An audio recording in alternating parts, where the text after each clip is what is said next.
ورنہ اس حویلی کی دیواروں میں کھو کر رہ جاؤ گی۔ آج تک بہت سے مردوں نے اس رسم کے خلاف آواز اٹھانے کی کوشش کی ہے، مگر اس میں صرف ذاکوان ربانی ہو پایا ہے۔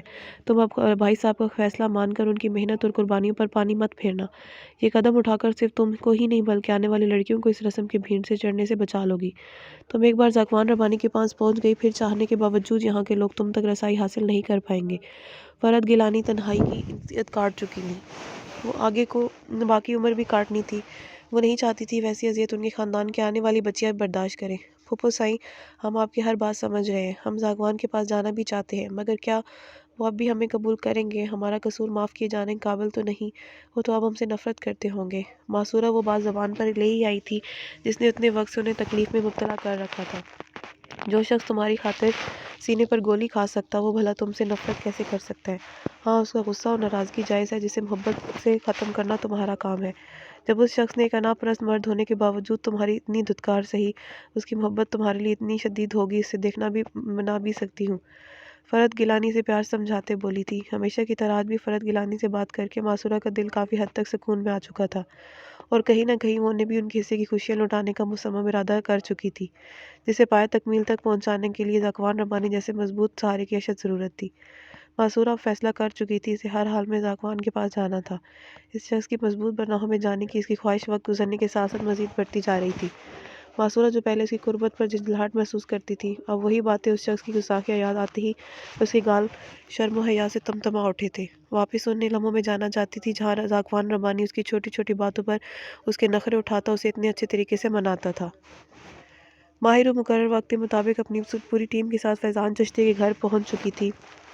اس کا دل التمش کے غصے کا سوچ بے چین اور خوفزدہ ہو رہا تھا، مگر خود کو مضبوط ظاہر کرتے وہ فیضان چشتی کے سامنے آئی تھی۔ ویلکم اگین مس ماہرو ابنوس، سوری، میرا مطلب بھابھی صاحبہ، آخر کو آپ ہمارے خاص ترین دشمن التمش قیدان کی وائف کے عہدے پر جو فائز ہو چکی ہے۔ التمش قیدان تو اس معاملے میں مجھ سے بھی لکی رہ گیا، اسے اچھا تو یہی تھا کہ آپ میرے سپورٹ کے بجائے میرے مخالفی کرتی، آخر میں اس کا اتنا میٹھا پھل تو آتا میری جھولی میں۔ فیضان چشتی کی بکواس کے جواب میں ماہرو کا دل چاہے اس کا منہ توڑ دے۔ سر، لائیو شو ہے، 10 منٹ بعد شروع ہو جائے گا، تو میرے خیال میں ہمیں پہلے اسی حوالے سے بات کر لینی چاہیے۔ ماہرو اندر سے تپ جانے کے باوجود نہایت تحمل سے بولی تھی، جس پر فیضان نہ چاہتے ہوئے بھی اس بات میں سر ہلا گیا تھا۔ اس کا مقصد یہ انٹرویو کروانا تو تھا ہی نہیں، وہ تو ماہرو کو اپنے گھر بلوا کر التمش کو نیچا دکھانا چاہتا تھا، جس میں کچھ حد تک تو کامیاب ہو ہی چکا تھا۔ انٹرویو شروع ہونے سے پہلے ہی اس کا ایک آدمی التمش تک یہ خبر پہنچا چکا تھا۔ اب بس وہ التمش کے یہاں آنے کے بعد ہونے والا تماشا دیکھنا چاہتا تھا، جس کی ریکارڈنگ کے لیے اس نے وہاں سے پہلے یہ خفیہ کیمرہ مین بٹھا رکھا تھا۔ وہ لوگوں کو دکھانا چاہتا تھا کہ دنیا کے سامنے وسیع سوچ رکھنے والے شخص کی اصل حقیقت کتنی چھوٹی تھی۔ وہ اپنی بیوی کو اس کے کام سے روک رہا تھا، وہ دقیانوسی سوچ کے مالک مردوں کی طرح صرف اپنی دشمنی کی خاطر۔ مگر فیضان چشتی نہیں جانتا تھا کہ اس کی پہلے کی تمام سازشوں کی طرح التمش قیدان اس کی یہ سازش بھی ناکام بنانے والا تھا۔ ماہرو التمش کے خیال سے دھڑکتے دل کے ساتھ انٹرویو شروع کر چکی تھی۔ اسے ڈر تھا کہ التمش کسی بھی وقت وہاں پہنچ سکتا تھا۔ پہلے تو ماہرو نے شرافت کے دائرے میں رہتے بہت اچھے سوال کیے تھے، مگر تھوڑی دیر بعد ہی اپنی پٹڑی پر چڑھتے ماہرو نے جو سوال پوچھنا شروع کیے، فیضان کے کانوں سے دھوئیں نکل آئے تھے۔ ماہرو سوال نہیں کر رہی تھی بلکہ فیضان چشتی کو بھگو کر مار رہی تھی۔ فیضان کے پسینے نکل آئے تھے، وہ بار بار ٹیشو باکس سے ٹیشو نکال کر اپنا پسینہ پونچھتا مشکل جواب دے رہا تھا۔ ایک بار تو اس کا دل چاہا کیمرہ مین سمیت اس لڑکی کو بھی اٹھوا کر باہر پھینکوا دے، جس کا شوہر تو ابھی تک آ نہیں رہا تھا، اور وہ اپنے سوالوں سے اس کا امیج کا بڑکس نکال چکی تھی۔ سر، اکثر لوگ کہتے ہیں آپ کی سیاست التمش قیدان سے شروع ہو کر انہی کی پارٹی پر ختم ہوتی ہے۔ آپ نے اب تک جو نام بنایا وہ التمش قیدان کی مخالفت کر کے انہی سے دشمنی کے بلبوتے پر بنایا، اس بارے میں آپ کا کیا خیال ہے؟ ماہرو کا یہ سوال تو فیضان کی بولتی بالکل ہی بند کر گیا تھا۔ اسے سمجھ ہی نہیں آ رہا تھا کہ اس بات کا آخر کیا جواب دے۔ نہیں، ایسا کچھ نہیں ہے، اور یہ بات صرف التمش قیدان کے پارٹی ممبران اور ان کے سپورٹر کرتے ہیں، ورنہ میرے لوگ جانتے ہیں کہ میرا ویژن بہت کلیئر ہے۔